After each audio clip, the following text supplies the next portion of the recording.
Hey everyone, Jack here. Welcome back to another class build. Today we're going to be going over the Atomoton. Very good gun. It's kind of good at short range, but it's more built for mid to long range fights. This gun almost has no recoil, just like the recent video that I made yesterday about the STB556. But this, honestly, I prefer this over the STB if it was even in Modern Warfare 2 and it had these same stats as this. So without further ado, let's get right into the build, and I won't keep you guys waiting. So this is the build for the Atomoton that I was talking about. Very good, reliable, long-ranged weapon. All these attachments, you can just pause the video and paste, but I'm going to go through all of them and name the pros and cons of each of them.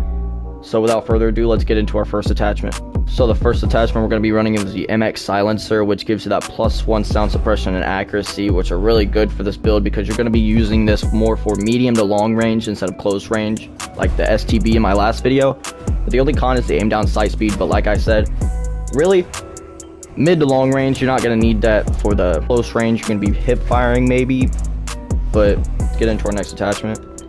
The next attachment for the barrel will be the anesthesia sniper, which gives you that bullet velocity and range and the accuracy. The only con is the hip fire accuracy, but like I said, more medium to long range, so we're not going to be really messing with that right about now. But the bullet velocity and range are really good for that longer range fights, which gives you the bullet velocity, lets you hit the targets faster with each bullet, so your bullets travel faster, and that range is really good for the damage, so it's maybe a 3 to 4 shot from longer ranges, plus that accuracy, which will help with the medium to long range as well. We're going to be running the slate reflector, which gives you that 1.35x magnification for that more medium build, but it could be used for long range as well, plus that small rectangular sight, so while you're ADSing, you can see around you as well way more. So if somebody's coming up to your right next to you, and you're still ADSing, you can turn to your right and just beam him. Plus that precision sight picture, which gives you the reticle. It's not going to be so big, so you can actually see people from longer ranges, so your reticle is not going to be blocking them the whole time. So overall, really good optic. I would recommend using this for any of your assault rifles in the game, or SMGs, anything for that matter, except for snipers, maybe LMGs as well. But let's get into the next attachment. The next attachment is going to be the anesthesia padded, which gives you that +1 flinch resistance and the +1 accuracy and recoil during sustained fire. So basically the sustained fire one, when people are shooting at you, your screen tends to shake a lot, but with this pro, it's really not going to shake as much, so you can actually see what's going on while you're getting shot at, so you can also shoot while you're getting shot at.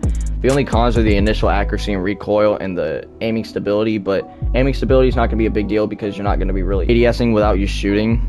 So really that is only bad if you peek around corners and camp a lot, which this is an aggressive type build, so you're not going to be doing that a whole lot. And the initial accuracy and recoil, we'll go over that with the other attachments, so the other attachments will cover up that, so you won't really see a big difference with that at all. Our next attachment for the underbarrel will be the M1941 hand stop. Very reliable grip. It'll give you that +1 accuracy and the +1 recoil control. The only downside is the hip fire accuracy, but like I said, this is a more mid to long range fight, so you're not going to be hip firing from across the map, obviously.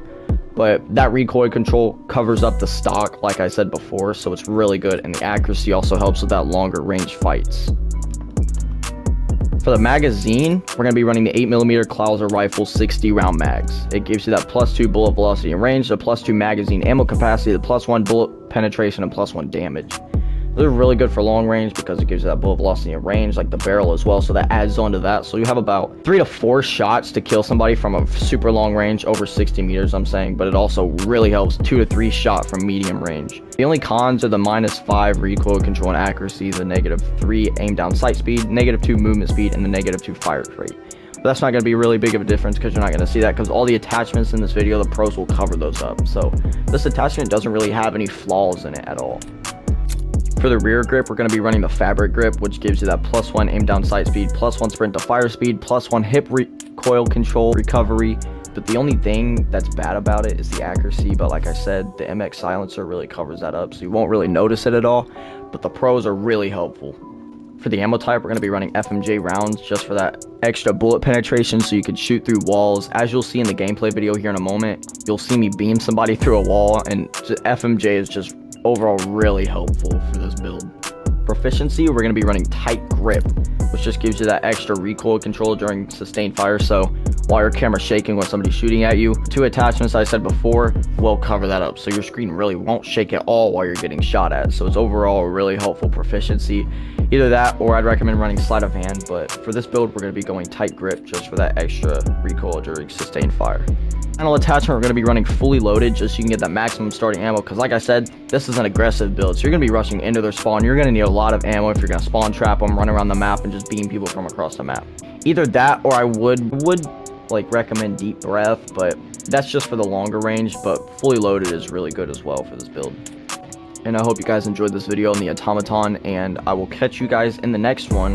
Hope you guys enjoyed the gameplay that you've seen here. It took me about an hour to get, and I'll see you guys in the next one. See ya. But loser ain't none of them. Sleep on me. Shot loaded and ready. Double kill. Good work. Keep the momentum. Shot kill. But I'm proficient.